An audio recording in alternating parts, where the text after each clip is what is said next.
કે તમે હરિને ભજીને ઉતરો ભવપા. આવું કે છે સતચરણ, સદગુરુની સેવા, સજનનો સંગાર. સતાર બાપુ કે છે કે તમે હરિને ભજો અને હરિને ભજીને ઉતરો ભવજળ પાર. તો આપણે હરિને દરેકને ભજવાની ઈચ્છા તો છે, અને દરેકે અનુમાનથી, કલ્પનાથી, કોઈ વારસાગતથી હરિ છે એવું માનીને ભજતો છે, પણ ચોક્કસ એને નિદાન થતું નથી.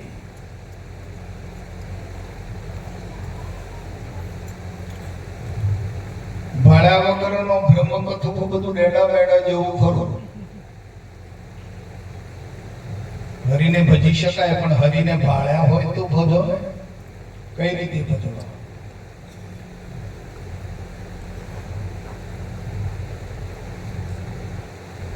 તો તમને કોઈ સંત પુરુષ જીવનમાં એવા ભેટી જાય, તત્વવેતા પુરુષ જો કોઈ મળી જાય, તો તમને હરિની ઓળખાણ કરાવે છે, અને પછી એને ભજવાની રીત પણ બતાવે છે. પેલી થશે જાણ, અને પ્રીત તો પાછળથી થશે. જાણ પ્રીત વગર કોણ કોને ઘેરી થશે?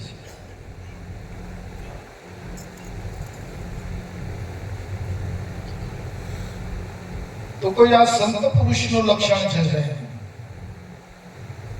સંત પુરુષ એને કહેવાય કે તમને હરિની ઓળખાણ કરાવી દે, અને હરિને કેવી રીતે ભજવા એ તમને રીત આપી દે છે. એ સંત પુરુષ છે.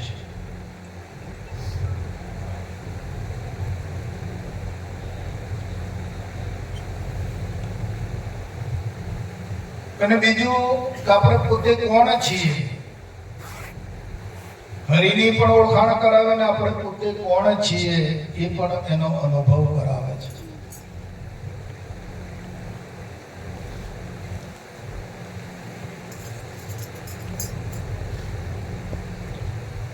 આપણે એક વિચાર કરો કે આપણે બધા અહીંયા બેઠા છીએ,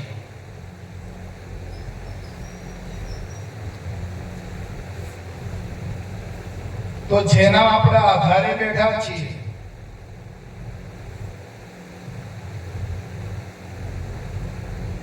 જેના આધાર થકી આપણે ઉઠીએ, બેસીએ, હલન ચલન કરીએ, આ શરીર જે હલતું ચાલતું છે એ કોના આધારે છે?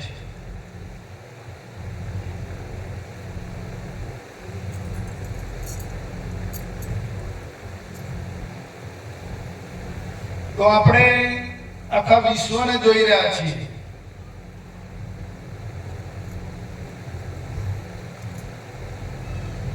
મુખ્ય સમજવા જેવી બાબત છે કે આપણે આખા વિશ્વને સમજી શકીએ છીએ અને જાણી શકીએ છીએ, જોઈ શકીએ છીએ.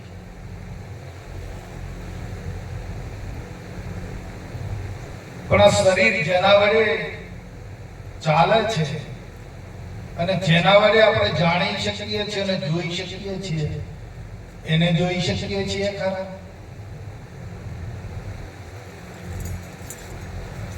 આ શરીરમાં ચેતન છે, તો આ શરીર હાલતું ચાલતું છે, અને ચેતન જ્યારે વિલય થાય તો શરીર ચાલી શકે ખરું? આંખો છે તો જોઈ શકે છે બધું, કાન છે તો સાંભળી શકે છે. તો કોના વડે આ તંત્ર ચાલતું?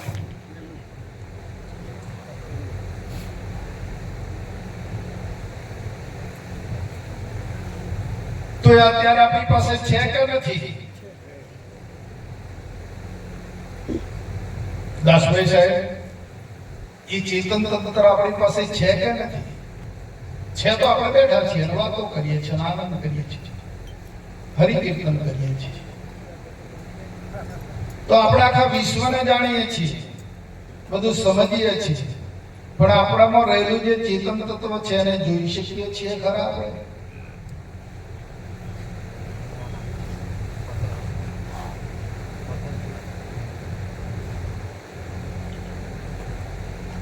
તો એ નથી જોઈ શકતા, એ જ આપણું અજ્ઞાન છે. આખા વિશ્વને જોઈ શકીએ અને આપણે પોતે પોતાને ના જોઈ શકતા હોય તો એ મોટામાં મોટું અજ્ઞાન છે.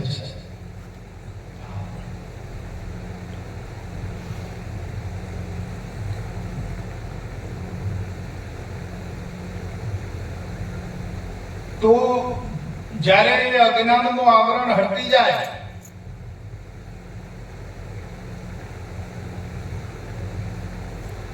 વાદળાની અંદર સૂર્ય તો છે,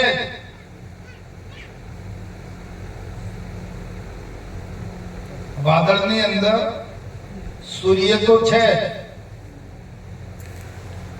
પણ જ્યાં સુધી વાદળ હટે નહીં ત્યાં સુધી સૂર્યનું દર્શન થતું નથી. એમ આપણામાં રહેલું જે અજ્ઞાન છે, આવરણ છે, વાદળ સમાન છે. તો એ આવરણ જ્યાં સુધી હટે નહીં ત્યાં સુધી આપણામાં રહેલું જે ચેતન તત્વ છે એને આપણે નહીં જોઈ શકીએ. સાહેબ, આવા કેટલાય જન્મો જીવી જઈશું અને જીવતા આવ્યા છીએ, અનેક જન્મોથી ચાલ્યા આવ્યા છીએ આપણે, અને કેટલાય જીવી જઈશું, પણ અજ્ઞાન આવરણ હટ્યા વગર આ ચેતનનું દર્શન થાય એવું નથી. અને આપમેળે આ બની શકે એવું પણ નથી. કોઈ જીવાત્મા એમ કે હું મારી મેળે જોઈ લઈશ તો એ કદી બને નહીં.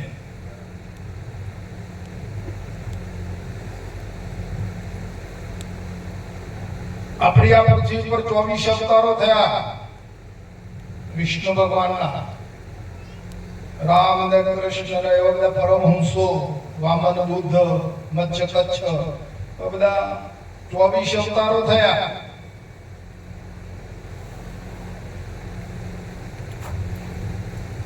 પણ એમણે જ્યારે કોઈ તત્વવેતા પુરુષ પાસે ગયા ત્યારે એ પોતાનો દર્શન કરી શક્યા.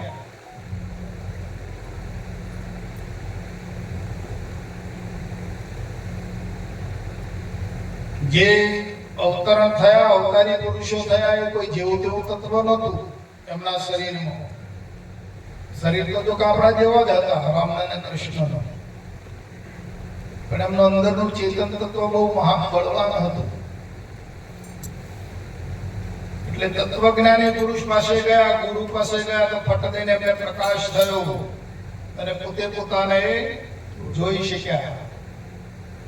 અને હરિ કોણ છે એમનો પણ એમને દર્શન કર્યું અને પછી એમણે હરિ સાથે જોડાણ કર્યું.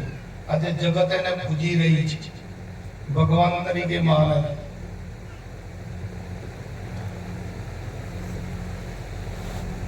જેમનો દેવાલય બનાવ્યા આ માણસોએ, અને આજે જગત એમને ભગવાન તરીકે પૂજી રહ્યું છે. આ જ્ઞાન એ છે.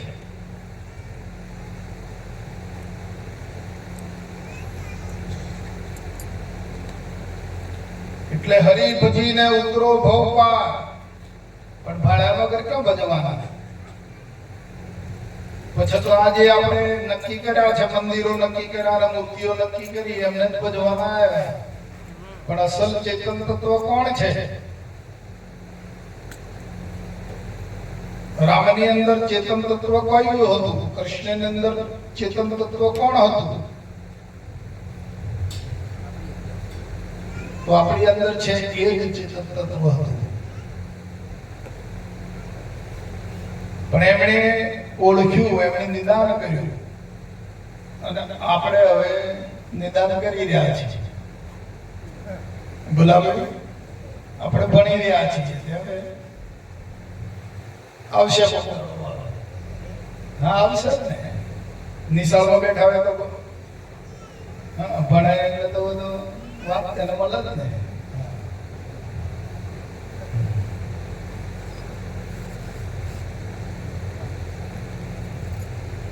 આ તો કોઈ પુરુષ જાગી જાય ને સાહેબ, સત્સંગ કથાઓ શાસ્ત્રો ખૂબ છે. આપણે હિન્દુ સંસ્કૃતિની અંદર, ભારત વર્ષની અંદર આખો ભંડાર ભર્યો છે. ભારત દેશ એક આધ્યાત્મિક દેશ છે. મોટી મોટી વિશ્વવિદ્યાલયો પડેલી છે આપણા દેશમાં. બહુ તત્વજ્ઞાની પુરુષો પણ છે આપણા દેશમાં. પણ આ તો જે જીવ જાગે એ એને પામે, અને જેને અંદર લગ્ન લાગે એ પામી શકે. લગ્ન નહીં લાગે તો શું પામે કરે? આપણે એક બાળકને લગ્ન લાગે છે કે મારે ડોક્ટર થવું છે, નથી થતો, એ પ્રમાણે ભણે તો વિદ્યા પ્રાપ્ત કરે તો ડોક્ટર બને ને. પીએમ સાહેબ, એક બાળકને લગ્ન લાગે તો એન્જિનિયર બને ને, ભણે તો બને કે નથી બને. એમ કોઈ જીવને લગ્ન લાગે અને એ માર્ગ અપનાવે, એ રસ્તે ચાલે તો અવશ્ય એને મળે છે. આપણો ભારત દેશ છે બહુ મહાન દેશ છે. આધ્યાત્મિકનો મોટો ખજાનો છે. એવી એવી વિદ્યાઓ પડી છે આપણા દેશની અંદર. આજે એક રસોડે લાખો માણસો રોજના જમે છે. આપણે 25 માણસો જમાડવાનો આપણો ભેદ નથી. આ પ્રોગ્રામ કર્યો છે આ ભાઈ, તો 10 દાડેની તૈયારી કરતો હશે. પેલા રોજના લાખો માણસો જમે છે. કઈ વિદ્યા છે? બે ટાઈમ તમે જાઓ એટલે ચાલુ જ હોય ભંડારો.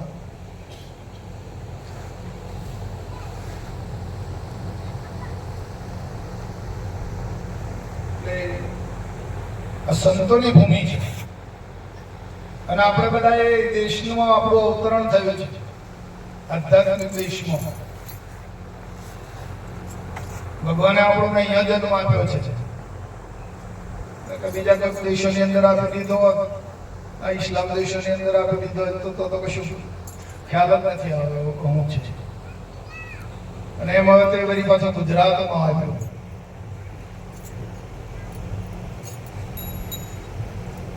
આપણે આથી મનાયા કે આપણે બહુ ભાગ્યશાળી છીએ, પણ થોડોક પ્રયત્ન કરવો પડે.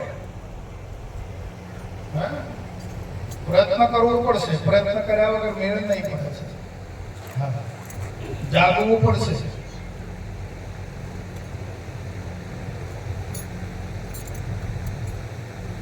અને આપણી બાજુ તો આધ્યાત્મિક ઘણું ઓછું છે. હું જો કે બધા વિસ્તારોની અંદર ફરું છું, ઘણું આધ્યાત્મિક ઓછું છે આપણા સમાજમાં.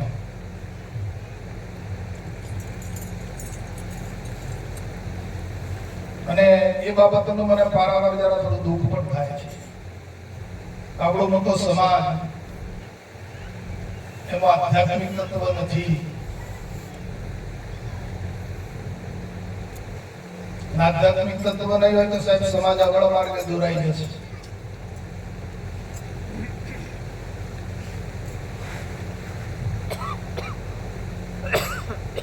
જો કદાચ આધ્યાત્મિકનો પ્રસારણ થાય સમાજની અંદર, અને સમાજ આધ્યાત્મિક બને તો સંસ્કારી બને, અને સંસ્કારી બને તો પવિત્રતા આવે સાહેબ જીવનમાં. અને પવિત્રતા આવ્યા વગર પ્રેમ નહીં ઉપજે છે. આધ્યાત્મિક નહીં હોય તો સંસ્કારહીન થઈ જશે. આ યુવાધન છે ને, સંસ્કારહીન થઈ જશે.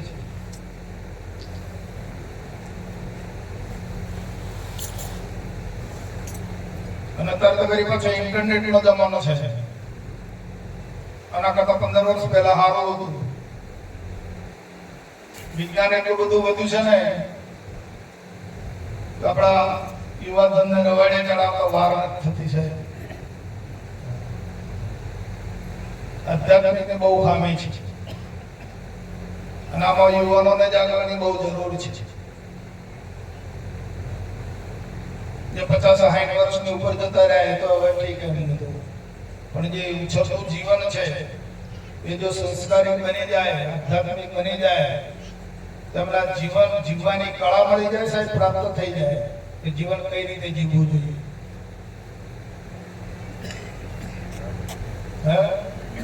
હા, જીવન જીવવાની સાચી દિશા પ્રાપ્ત થઈ જાય, માનવતા પ્રાપ્ત થઈ જાય જીવનમાં. આજે તો સમાજમાં એ પરિસ્થિતિ છે કે એક કુટુંબ હોય તો હંપીને રહેતું નથી. એ પરિસ્થિતિ છે આપણે. પહેલા એક રોટલો તો કુટુંબ વેચીને ખાતો હતો સાહેબ. સાહેબ હતું કે નહોતું આપણા પરિવારમાં, આપણા કુટુંબીઓમાં એક રોટલો પડ્યો હોય તો સાહેબ વેચીને ખાતા હતા. અત્યારે એક કુટુંબ સંપીને રહેતું નથી. આ શું છે? સંસ્કારહીન થતું જાય છે. આપણું ધન, આપણો જે સમાજ ધન છે ને એ વેડફાતું જાય છે, કેમ કે આધ્યાત્મિક નથી.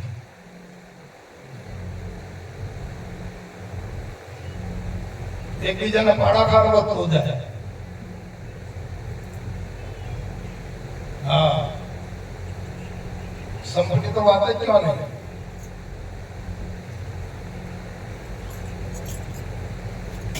એટલે એ બાબતનું જરાક મને થોડું દુઃખ થાય છે. પણ એક હાથે તાલી પડતી નથી, એક હાથે શું તાલી પડે છે. આ દાસભાઈ સાહેબ જેવા, PM સાહેબ જેવા, જેઠાભાઈ JN પટેલ સાહેબ જેવા થોડો જો સહકાર આપે, આગેવાનો જો સહકાર આપે અને આધ્યાત્મિક પ્રોગ્રામનું આયોજન કરે તો સંસ્કાર સિંચન સિંચી શકે સમાજમાં. આધ્યાત્મિકની જરૂર છે. આવો અમારી અંગાતે તમે, અમારા ખર્ચા તમને લઈ જઈએ, આવો અમે તમને બતાવીએ. કચ્છ પ્રદેશમાં ચાલો, આ વિસ્તારોની અંદર તમે દક્ષિણ ગુજરાતની અંદર જો સૌરાષ્ટ્ર વિભાગમાં જુઓ, એ પ્રજા છે સાહેબ, આપણી પણ પ્રજા છે. અમારો સવારનો 9 થી 12 નું જ્ઞાન સત્ર હોય ને સાહેબ, તો 8:45 વાગે ગોઠવાઈ જાય છે. 8:45 તો ગોઠવાઈ જાય. બધા અમે જોયા હતા 4 વાગ્યા છે. એટલો બધો સંસ્કાર. એમના બાળકો નાના હોય ને સાહેબ, બધા પગે પડે, પૂજન કરે. આપણો જે આખો પરિવાર, જે નાનો પરિવાર છે, તો સંસ્કાર વિહીન થતો જાય છે. એમને નાના બાળકોમાંથી સંસ્કારનું સિંચન થાય છે. અને 20 વર્ષ લગ્ન થઈ જાય, 20-22 વર્ષ થઈ જાય એટલે આધ્યાત્મિક માર્ગમાં બેસી જાય અને ગુરુ દીક્ષા ગ્રહણ કરી લે છે.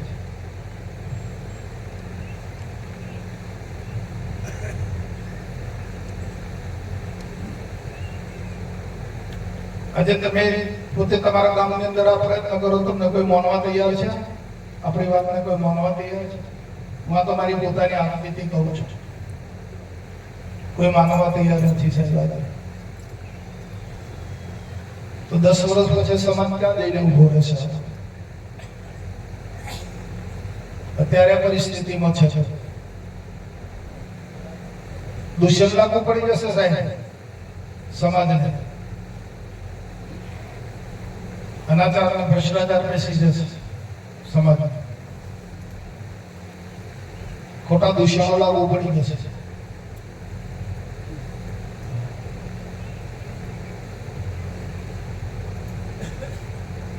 ઘણા તો કોઈ જાગી જાય સાહેબ, ચેતન પોતાના અંદરની અંદર આપણા દેહમાં ચેતના છે અને એ ચેતના જો જાગૃત થઈ જાય ને તો એ કામ કરી શકે. કોઈને કહેવાથી કોઈ માને નહીં. જ્યારે તો આ પોતાની અંદર રહેલી ચેતના આધ્યાત્મિક જગાડી છે. એ તત્વ એક વિદ્યા, એક એવી વિદ્યા છે. ભગવાને ગીતામાં કીધું છે કે સર્વ વિદ્યાઓની અંદર આધ્યાત્મિક વિદ્યા છે એ શ્રેષ્ઠ છે. શ્રેષ્ઠમાં શ્રેષ્ઠ અને પવિત્રમાં પવિત્ર ગીતાની અંદર કીધું છે ભગવાને. કીધું હોય તો એક આત્મજ્ઞાન છે, આધ્યાત્મિક વિદ્યા છે.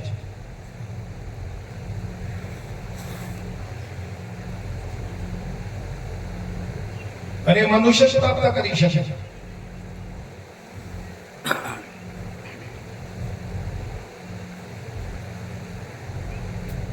બાકી બીજા કોઈ જીવાત્માથી આ પ્રાપ્ત થાય એવું નથી.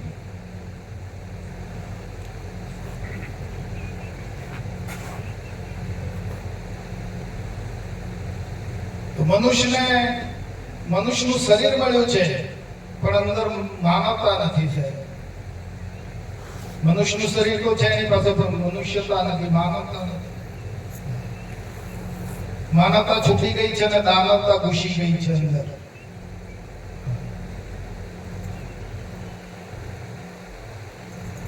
અને દાનવતાનું પરિણામ કેવું આવે છે એ આપણે બધા જાણીએ છીએ કે જ્યારે દાનવતા પ્રવેશ કરે છે ત્યારે શું શું પ્રયોજનો બને છે, શું શું કિસ્સાઓ બને છે.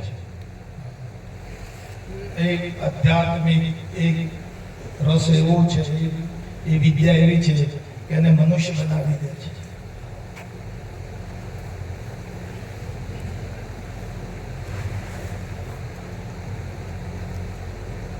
બોલો સદગુરુ મહારાજ.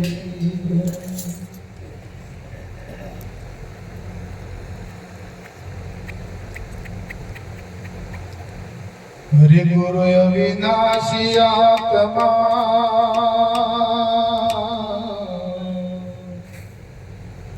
અને અનાશ કદી નવ એ ગુરુ સૌ જગતના અને નિરાકાર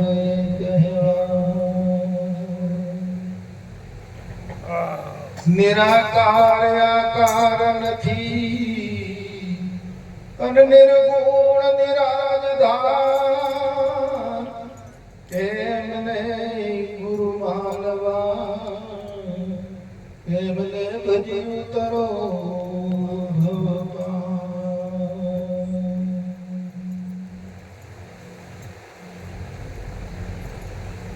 સવારમાં વહેલા ઉઠીને આપણે સવારમાં શું કરીએ? વહેલા ઉઠીએ ને તરત ધંધામાં લાગી જઈએ.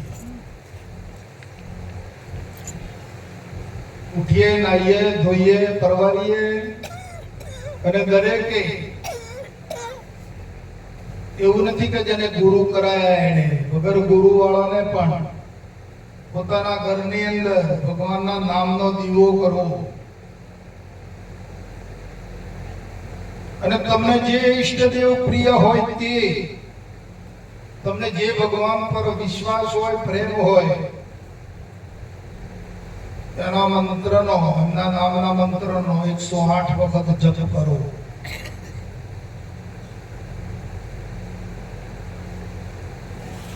તમને જે ગુરુ પ્રત્યે પ્રેમ હોય, જે ભગવાન પ્રત્યે પ્રેમ હોય, તમારા જે માતાજી પ્રત્યે પ્રેમ હોય, દરેક 108 વખત મંત્રનો જાપ કરવો. એમાં બહુ તમારે 15-20 મિનિટ, અડધો કલાક બેસવું પડશે. એટલું કરી અને પછી તમે તમારા આખો દિવસ તમારા કામે લાવો. જીવનમાં કોઈ વાંચ નહીં આવી શકે છે.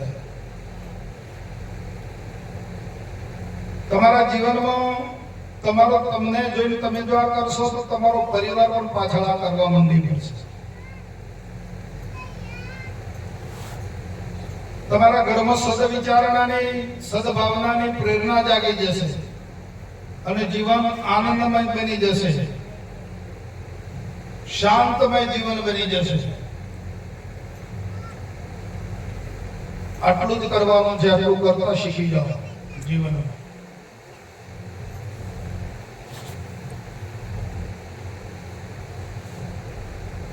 કરતા હોય તો ભલે, જે કરો છે બરાબર બરાબર, પણ જે નથી કરતા જીવનમાં એ સવારમાંથી કરતા થઈ જાઓ અને પછી હવા મહિના પછી અમને મળો, સવા મહિના પછી અમને મળો, તમારા જીવનમાં કેટલો ફાયદો થઈ ગયો છે. બસ આટલું અમે કહી રહ્યા છીએ.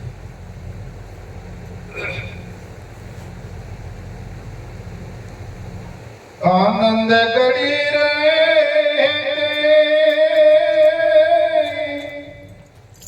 એમાં ભજવા હરી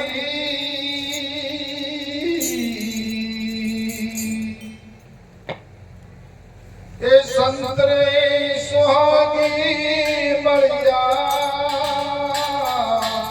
એ આનંદ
જ્યાં સુધી સુરતા સદગુરુ શબ્દમાં લાગે નહીં ને સાહેબ, ત્યાં સુધી સુરતાનો જે વેગ છે, વૃત્તિઓનો વેગ છે, ખતમ નહીં થાય.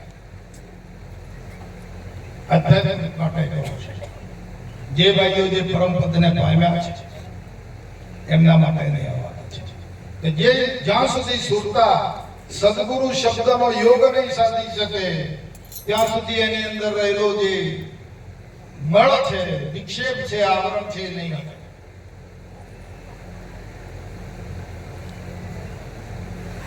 મલિન વાસના જો તારી જતી જ નથી તો શાથી થશે તારી એથી સદગતિ.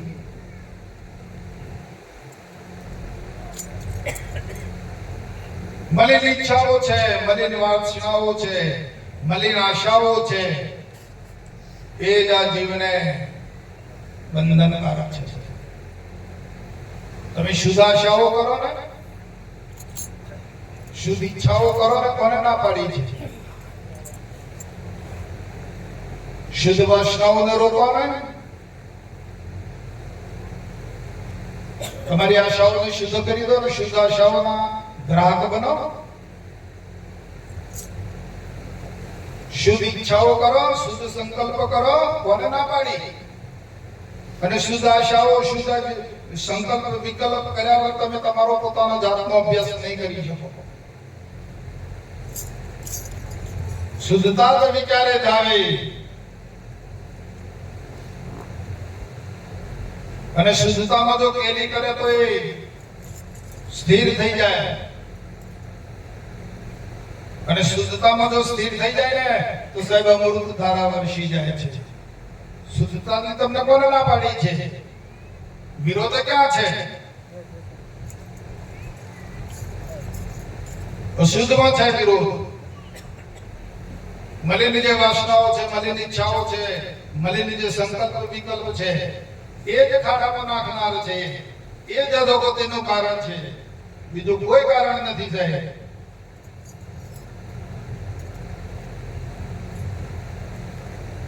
અને પાછા આપણે કહીએ કે એ ભગવાન, એ પ્રભુ કે મારી શું ગતિ થશે? એટલે ભાઈ તારી જેવી મતિ ને એવી જ તારી ગતિ.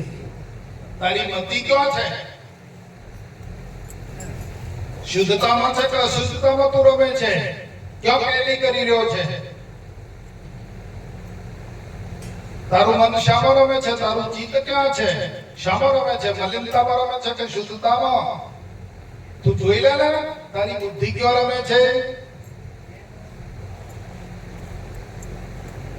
તારી બુદ્ધિ શુદ્ધતાના વાળી છે કે અશુદ્ધતામાં છે? કોના વિશે તું શું વિચારી રહ્યો છે તું તારી જાતે નથી જાણતો? તારા અંતરમાં તને દેખાતું નથી? તો જાતે જોઈ લે ને.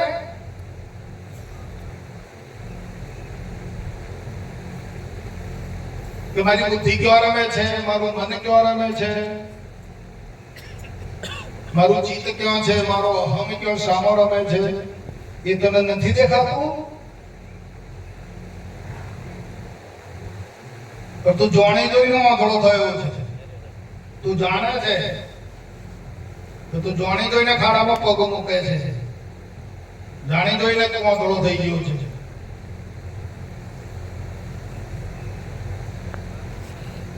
તો બધું જાણે છે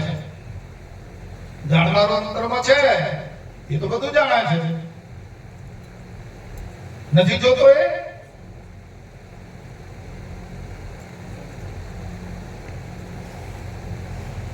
તને શું પ્રિય લાગે છે? પહેલા તને હરિનું નામ પ્રિય લાગે છે કે આ જે મળો ભર્યો છે એ પ્રિય લાગે છે? આ સંસાર પ્રિય લાગે છે? તને શું પ્રિય લાગે છે?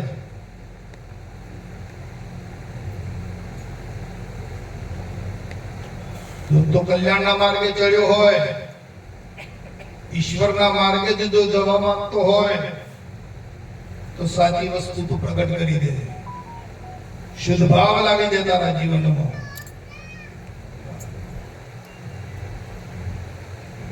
પેછા બાપુજી તો માથા મૂકી દે પછી મહારસ માણી લે, તારો ઓકો નહીં થાય એક વાર.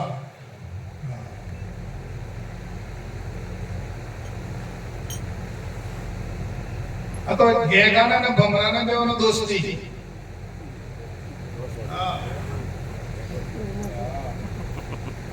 ગેગાના ને ભમરાના બેવનો દોસ્તી એટલે ભમરો રોજ ઉડે ને એટલે બાગ બગીચામાં ફરવા જાય અને કમળના ફૂલ ને ગુલાબના ફૂલ ને મોગરાના ફૂલ ઉપરથી સુગંધ લઈ આવે અને રોજ આનંદ કરે. ત્યારે પેલો ગેગો શું કરે ખબર છે? પેલી ગોળીઓ ગબડાવે છોણ માટીમાંથી, ઈષ્ટામાંથી ગોળીઓ બનાવે નાની નાની ગબડાવાના પોતાનો ધર્મ લઈ જાય અને ધર્મ લઈ જાય પછી એમાં સારા કરે. એટલે પેલા ભમરાએ કીધું કે ભેગા તું શું કરે છે? આ તો કે પછી આ ગોળીઓ ગબડાવવાનો ધંધો કરું છું, નવામાં હું તો રમું છું. તો કે તું મારી સાથે ચાલ. આ ઈશ્વરે આવડું મોટું જગત સર્જ્યું છે, આટલા બધા ઝાડવાની રચના કરી છે, એના ઉપર ફૂલ આવે છે અને અંદર બહુ સારી સારી સુગંધો હોય છે. ચંપા અને ચમેલીનો મોગરાની ખૂબ આનંદ હોય છે. ના મારે તો આ જે કરું છું એ બરાબર કરું છું. આ ઘણા જીવો આવા છે, મામે જે કરીએ બરાબર.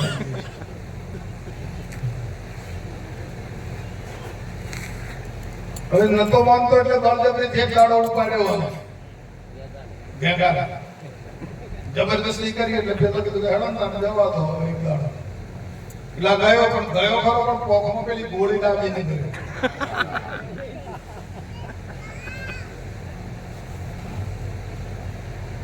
પછી અમે બધાના ઝાડવા ઉપર ફેરવ્યો, પેલે બગીચામાં લઈ ગયો અને બધાના ઝાડવા ઉપર બેહાડ્યો અને પછી પૂછું કર્યા ગેંગા કાકા તને પણ ફેર લાગે છે? તો કે ના ભાઈ મને તો ફેર લાગતો નથી. પેલે વિચાર કર્યો કેમ કોણ બને, એટલે પછી એને એની પાંખ ઊંચી કરીને જોઈ તો અંદર ગોળી પેલી વિષ્ટા. પેલા તને આટલો બધો દૂર લાવ્યો તો ગોળી છોડતો નથી. પછી લઈ ગયો તલાવમાં, નવડાવ્યો અને ગોળી સાફ કરાવી અને પછી ફૂલ ઉપર બેહાડ્યો છે. મહાપુરુષોની ગતિ આ છે. હા, ગોળી છોડાવી દે છે વાસનાઓની, ઈચ્છાઓની, કલ્પનાઓની. આ ખોટી જે ગોળી પકડેલી હોય છે ને ગોળી છોડાવી દે છે અને કોઈ ચમેલી ચંપા મોગરાના એના ફૂલ ઉપર બેહાડી દે છે. નામ રૂપ ને ગુણ ને બાદ કરીને અવિનાશ પદમાં બેસાડી. પણ આના મુવાના ગેગાના લાલભાઈ હું ખબર એવી ટેવ પડી ગઈ છે બસ મોય તો નીકળતો જ નથી. હા, નકર મહાપુરુષો તો ક્યાં બેહાડી દે છે. હા,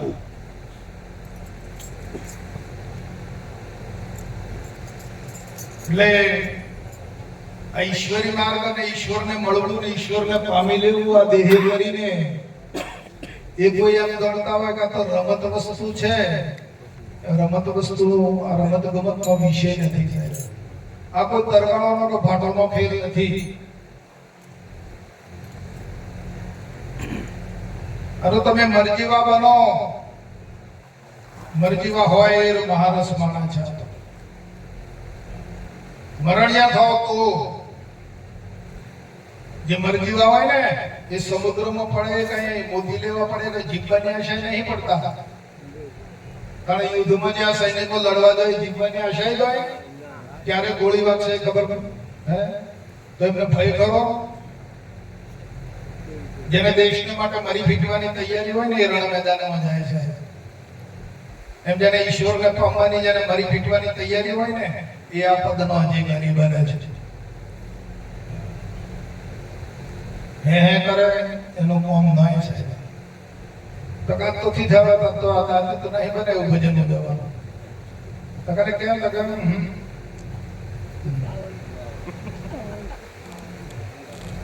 જોજો સ્થિતિ જુઓ તમે.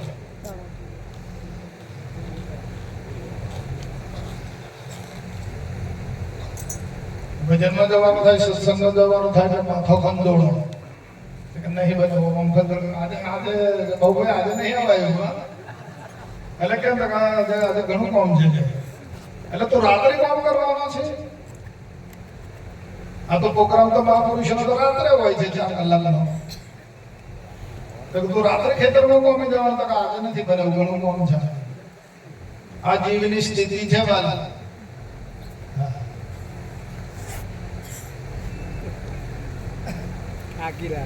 આ તો સારું છે કે ભગવાન છેતરાય એવો નથી.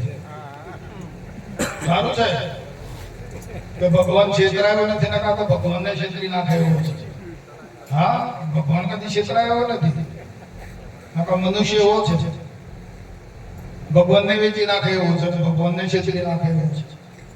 હા,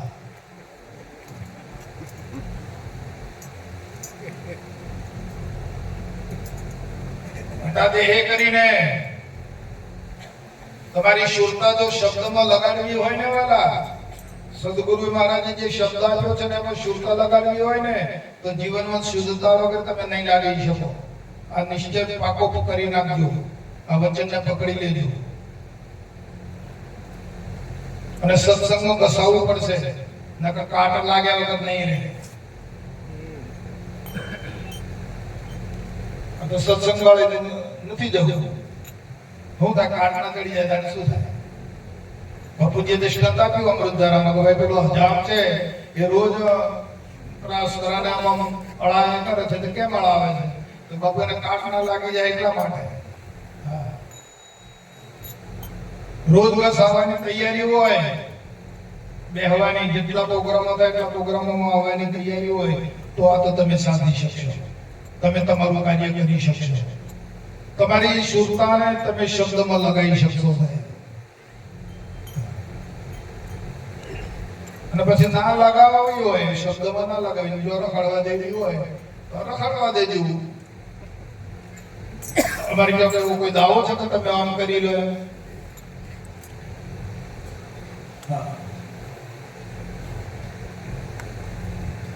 અને શુદ્ધતા શીલતાને ભટકી જાય, લઈ જાય, રખડી જાય તો તમને પાછું બીજું નિર્માણ કરી આપે. જે પોટલું હતું એવું ને પોટલું પાછું બીજું આજે કે અહીં બેઠક આ બેઠક છે ને જીવનને શું છે. હા,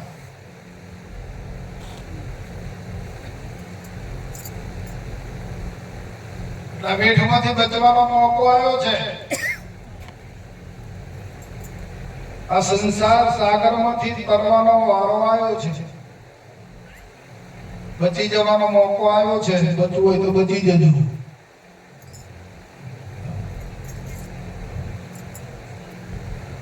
પરિવારમાં બીજો મોકો આવે ને આવા સંતો મળે ને આવો સત્સંગ મળે એ બધું ભૂલી જજો. તો આયેલા અવસરને બરાબર કેન્દ્રમાં રાખીને સફળ કરી લીધું. બોલો સદગુરુ મહારાજ.